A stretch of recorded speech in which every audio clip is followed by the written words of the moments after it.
सुप्रभात बच्चों, कैसे हैं आप लोग। मैं आपकी प्रियंका मैम। आज मैं आपको पाठ 3 पढ़ाऊंगी। आज मैं आपको स्टोरी बताऊंगी। क्या बताऊंगी? कहानी।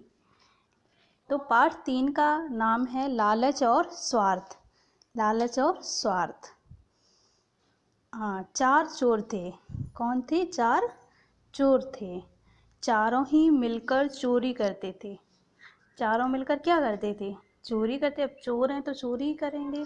और जो भी माल मिलता था उसे आपस में बांट लिया करते, यानी कि चारों मिलकर काम करते थे और चारों आपस में बांट लेते थे।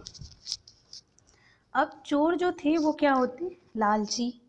क्योंकि अगर चोरी करेंगे तो लालची तो होंगे और स्वार्थी भी होते हैं चोर। वे रहते तो साथ थे मगर थे बड़े स्वार्थी।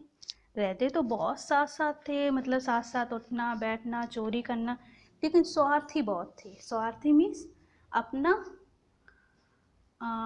भला चाहने वाला है, यानी कि अपने बारे में सोचना और दूसरों के बारे में नहीं सोचना। चारों चोर यही सोचते रहते थे कि किसी दिन मोटा माल हाथ लगे तो अपने बाकी साथियों को मारकर सारा माल स्वयं ही हथिया लें। चारों चोर क्या सोचते थे मन में कि एक दिन हमें बहुत सारा पैसा मिल जाए और हम अपने बाकी के कितने बचेंगे? 3। तो तीनों साथियों को मार के सारा पैसा खुद ले लें, क्योंकि अकेले तो नहीं कर सकते थे चोरी। जब चारों साथ में जाएंगे तभी कर सकते थे। तो एक बहुत सारा धन मिल जाए और मैं रख लूँ और तीनों को मार दूँ, यही सब आपस में सोचा करते थे। एक रात उन्होंने एक नगर में सेठ के यहाँ सेंध लगाई। सेंध लगाई यानी कि चोरी की।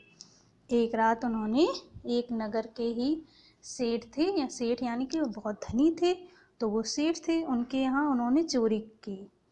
उनके हाथ खूब माल लगा। उन्होंने वहाँ से खूब धन पैसा रुपया गहने सब कुछ मिला उन्हें।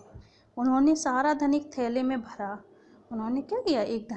उस धन को एक थैले में भर लिया और उसे लेकर जंगल की ओर भाग निकले। क्यों? क्योंकि वहाँ रहेंगे तो पकड़े जाएंगे, इसलिए वो सारा धन लेकर जंगल की ओर भाग निकले। 2 दिन तक वे भूखे प्यासे जंगल में ही छिपे रहे। 2 दिन तक। आप सेठ थे तो उन्होंने अपने चारों तरफ अपने सैनिक जो होंगे उनके वो दौड़ा दिए। तो वो 2 दिन तक वहीं जंगल में छिपे रहे।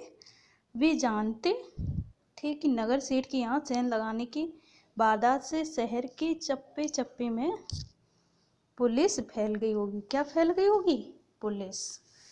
वे जानते थे कि नगर में अब सेठ के यहाँ चोरी किए, धनवान के यहाँ, तो क्या फैल गई होगी? पुलिस। कौन आ गया होगा? पुलिस हमें ढूंढ रही होगी, इसलिए वो कहाँ छिपे रहे? जंगल में। वे अभी कुछ दिन और जंगल में ही छिपे रहना चाहते थे। वे अभी और कुछ दिन जंगल में ही रहना चाहते थे, मगर मजबूरी ये थी कि उनके पास खाने पीने का सामान नहीं था। अब जंगल में तो छिपे रहे, लेकिन खाएंगे क्या?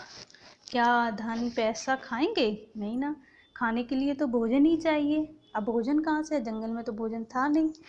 भोजन लेने के लिए शहर जाना पड़ता, और शहर में उस नगर में क्या था?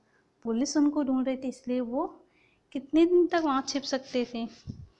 जहाँ तक संभव था उन्होंने भूख सहन की। भूख उन्होंने पहले तो बहुत सहन की भूख सहन करने नगर में न जाना पड़े, मगर जब भूख सहन शक्ति से बाहर हो गई तो उन्होंने फैसला किया।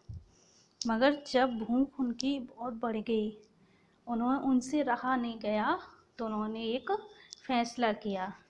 आज मैंने आपको एक पेज पढ़ाया है, कल मैं दूसरा पेज पढ़ाऊंगी आपको। एक पेज क्यों पढ़ाया? कि आप अच्छे से इसको पढ़ सकें। बहुत सारे विषय हो जाते हैं ना पढ़ने के लिए आपके पास। आप छोटे से हो, कितना पढ़ोगे? तो इसलिए मैंने थोड़ा सा ही पढ़ाया। इसकी बची हुई कहानी मैं कल सुनाऊंगी आपको। तब तक आप इस पाठ को अच्छे से पढ़ना और समझना। अच्छा बच्चों, धन्यवाद।